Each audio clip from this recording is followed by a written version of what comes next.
Hello, and welcome to the Community IT Innovators Technology Topics Podcast, where we discuss nonprofit technology, cybersecurity, tech project implementation, strategic planning, and nonprofit IT careers. Find us at communityit.com. Welcome, everyone, to the Community IT Innovators Voices interview series. My name is Carolyn Woodard. I am the Outreach Director for Community IT, and I'm very excited today to be interviewing Robin Harris, who, since we last talked, has received a promotion, and she is now a cloud technologies engineer. So, Robin, welcome, and would you like to tell us about your new position? Hi, thank you. Yes, my new position is, like you mentioned, as cloud technology engineer. And what I primarily focus on right now is SharePoint migrations. So it's my duty to assist our clients from one platform, whichever platform they're using, either their local file server or another service, onto the Microsoft 365 file cloud sharing platform, which is SharePoint. So I want to hear a little bit more about this. As I understand it, this is kind of a practice within community IT when we have clients who either come to us knowing that they want to do such a migration, or they come to us with kind of some existing issues with how they're doing file sharing and collaboration or storage. And so as part of our interaction with them, we may recommend, you already have Microsoft, you already have SharePoint. It makes sense for you to do a migration.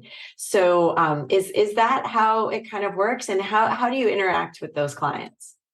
So far, I've had two types of migrations. One is from like I mentioned, a file server that is usually nearing end of life, which means there's no longer any support available for that server. And rather than purchase a new server, everybody's moving to the cloud now because of the versatility it offers. So those clients are usually,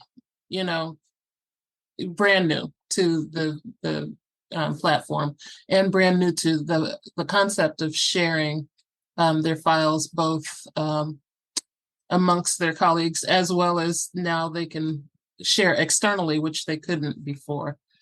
And then the other type of migration I've done is from platform to platform. So from Dropbox to SharePoint, which is a very similar, almost lateral move.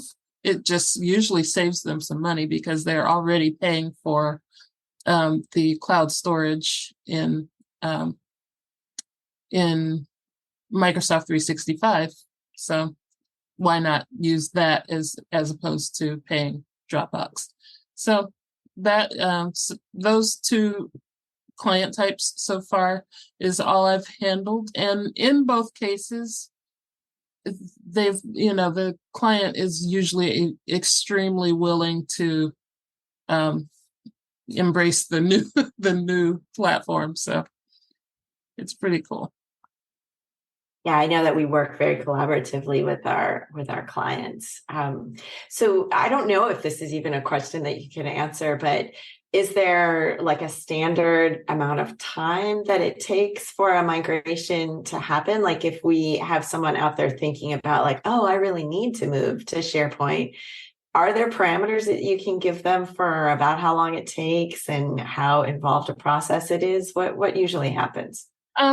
For the most part, I would say on average, the migrations that I've done have taken about 6 weeks.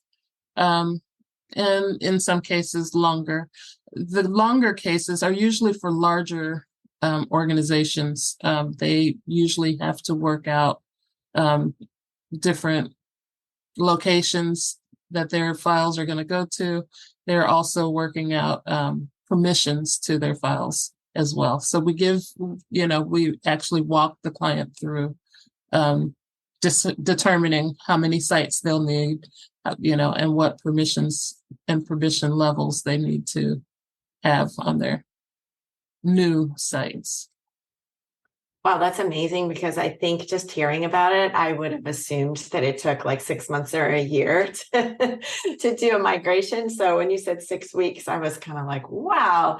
And that's including like the assessment and kind of like what you have to begin with that needs to move over to the new place. Well, so far, I have gotten my projects after the assessment has been done.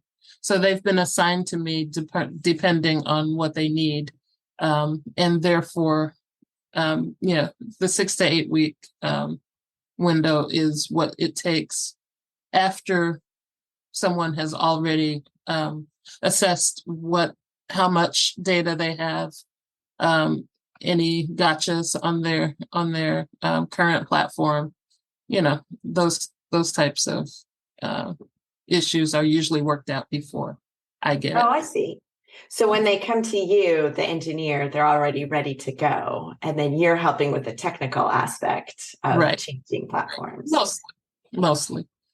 As I become more experienced, I probably will be involved more in the discovery stage as well. That is a great segue for me to ask you about your background. So what made you interested in this type of engineering, and how did you prepare in your previous role? So far, well, I would say beginning in 2020, when everybody, went home, it was necessary to, investigate, learn more about cloud technology. And I was already primed for what Microsoft 365 could do in that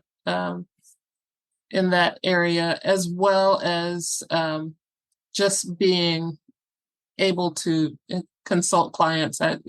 It's a strong suit of mine to be able to communicate with our clients and see where they're coming from and meet them there. So you started working more in your previous role with clients who were just kind of suddenly moving to the cloud. And then did you study this, or did you shadow someone, or how did you gain more experience? I did take the Microsoft exam MS 101, which did 100, which did prepare me for at least what Microsoft has to offer and how to manage it in the admin center. But as far as any further training, I've been working very closely with my colleagues, Henry and Steve, just to get up to par, and and I'm learning every day. Every day I learn something new. So it's been really cool. Where do you think this career will take you? I mean, I feel like we're going to be in the cloud like for the foreseeable future. I'm sure there are still a few clients who are going to have to, as you said, move from a physical server into a cloud-based system, and SharePoint is one of them. I mean, I assume there's going to be work for a long time, but do you have ideas about where you'd like to develop more? Well, right now we just do the basics as far as using SharePoint, but SharePoint is actually a very versatile tool. And what I envision and hope to move into is just some more of the higher level things that SharePoint has to offer, as well as some of the other items in their stack, like streams. So we're going to be in the cloud for a while. I'm really interested in, you said that you kind of noticed, and we were all kind of plunged into this online world in 2020. When you did you go to your managers at Community IT and say, hey, there's this area I'm really interested in learning more about it and improving my skills there? Or was it something where they said, hey, Robin, like you seem to be really doing a lot of these, would you like to learn more? Like, how did that happen? I was actually acting with the clients more in a way that kind of gained the attention of my supervisor, who thought this would be a good fit for me. And so far I've loved it. I was a little nervous at first because it is somewhat new, to a new way of, doing things for me, but it's still more just meeting clients and helping clients, which is what I love to do about my job anyway. I know that about you. I think our clients are lucky to have you calmly holding their hand through the migration of like, it's going to work out. We're going to make it. Because I know for myself, that would be, I'm sure, very stressful of moving to a new platform, training your people on how they're going to be doing this now. And as you said, like, it's a platform that has so many different things you can do. So having someone like you kind of lead along of like, this is what we are going to be doing, and here's how we're going to be doing it, I'm sure is very reassuring for them as well. Right. And taking the simplistic approach to just offering the basic file storage is enough. It's usually all they need. And then showing them what they can do within that. That's the easiest way. And it takes a lot of pressure off for the client as well. Yeah, it feels like once you get into it, then you can explore more about what it can do instead of starting off with everything. Right.